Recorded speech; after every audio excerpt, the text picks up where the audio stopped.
আউনি বাউনি কোথাও না যেও, ৩ দিন ঘরে বসে পিঠে পায়েস খেও। খাদ্যরসিক বাঙালির জীবনে ১২ মাসের ১৩ পার্বণের মধ্যে পিঠে পুলির এই উৎসবটা কিন্তু একটা অন্যতম বিশেষ উৎসব। যে উৎসবটা আমরা পৃথিবীর যে প্রান্তেই থাকি না কেন সে প্রান্ত থেকেই কিন্তু আমরা একে পালন করি।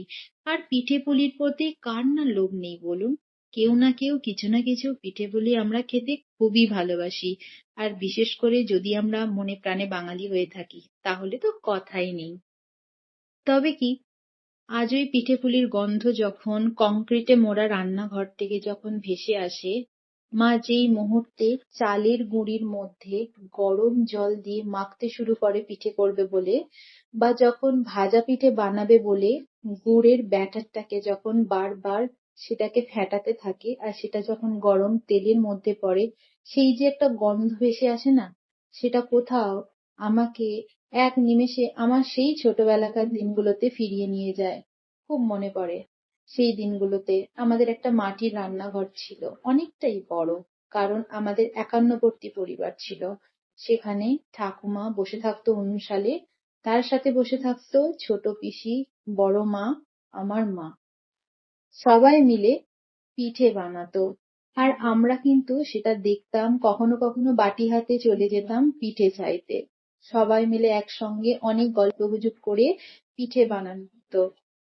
আজ হয়তো সেই রান্নাঘরটা আর নেই, সেটা ভেঙে ফেলা হয়ে গেছে। সেখানে কংক্রিটের বিশাল বড় বাড়ি দাঁড়িয়ে গেছে। ছোট পিসি অনেক বছর আগেই শ্বশুর বাড়ি চলে গেছে। ঠাকুমা আর আমাদের মধ্যে বেঁচে নেই। কিন্তু কোথাও সেই স্মৃতিটা কোথাও তাজা হয়ে আসে, আমার সেই ছোটবেলাকার গল্পগুলো কোথাও একটা প্রাণ ফিরে পায়, আমিও কোথাও ফিরে যাই সেই জায়গাতে। আর মায়ের হাতের এই বানানো পিঠের স্বাদ তো অসাধারণ। যাই বলুন, যতটাই ভালো রান্নাই পৃথিবীর হোক না কেন, সব থেকে যদি কোনো সুস্বাদু রান্না হয়ে থাকে সেটা মায়ের হাতের রান্না। সে যে কি অসাধারণ, কি যে সুস্বাদু। একই মশলা, একই তেল, একই ঝাল, কিন্তু তাও কোথাও মা যখন বানায় এই একই জিনিস দিয়ে, খাবারটা সবার থেকে এক লাফে কিন্তু অনেকটা আলাদা হয়ে ওঠে। এটা হয়তো মায়ের ভালোবাসার জন্যই সেটা সম্ভব হয়। তবে বন্ধুরা, যদি আমার মতো এরকম কারোর অভিজ্ঞতা থেকে থাকে, কারোর ছোটবেলাকার এরকম যদি কোনো অভিজ্ঞতা থেকে থাকে, অবশ্যই আমার সঙ্গে শেয়ার করবেন। কমেন্ট করে জানাবেন কেমন লাগলো এই ভিডিওটা। দেখা হবে আবার পরবর্তীকালে কোনো একটা নতুন ভিডিও নিয়ে আপনাদের সাথে।